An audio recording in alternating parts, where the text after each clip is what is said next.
Hi, everyone. So I'm going to go over addressing bias in the education system and how we can work to correct it. So first off, bias is a preference for or against something or someone. And we can also have implicit or hidden biases, which these are stereotypes that everyone has, but without their awareness. So they don't know that they have this implicit bias. It's just kind of in there and hidden. And we have to work to figure out what our implicit biases are and how they're affecting our students and our relationship with them. So, our students with disabilities face a lot of challenges throughout their life. So, they will face bad school experiences, bullying, poor life outcomes, and so on.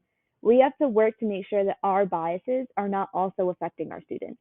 We have to make sure that what we think and anything that we have hidden in there is not going to affect their education.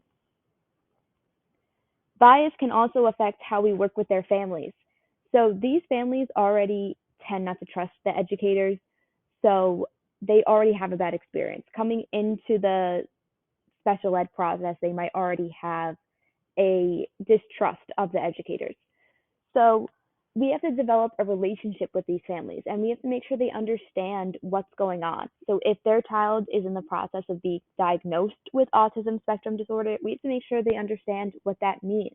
This was mentioned in a VADD video where some of the families really don't know what's happening. They either in their country it's not as diagnosed, so they're not sure what it even means when we start throwing out these terms like ASD, DD, ID. We have to make sure that they are fully educated on what's happening and on the diagnosis. We also have to use these families as a resource so they know more about their student than we do. We can test their student, we see them in class, but they know more about their student. They see them all the time. They grew up with them, they raised them.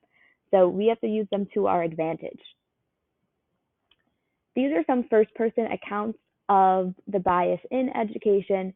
So in a video about those that are underrepresented in education, they spoke about trans people in education. So one of the presenters said that she feels as though people will always come to her with the questions and expect her to give them all of this information about trans people just to educate them. And while she's thankful that people are wanting to be educated, she's not the representative for all trans people. So she's not the like all knowing person about all of this. They have to do the research on their own. She can provide like tidbits of information when she wants to and if she feels comfortable, but it's not her responsibility to be their educator. And a lot of the other presenters who were also underrepresented in education, whether it was a different ethnicity or sexuality or whatnot, they agreed with her 100% and called this part of the invisible mental load, that they had to take this on and be the representative for all of their ethnicity or all the trans people or all the gay people. And it's just, that's not their job. Everyone needs to work to educate themselves, and you can ask questions here and there, but do not expect them to go on a whole lecture about what you need to know. When interacting with families, there was another VADD video where they spoke about cultural reciprocity. So one of the presenters said that she has to recognize her own bias and privilege, not assume that she knows what's best, and understand that what she's thinking might not be the family's priority. So she has to recognize that her own thoughts and feelings, her own values might not be what the family values. So this strategy is called cultural reciprocity.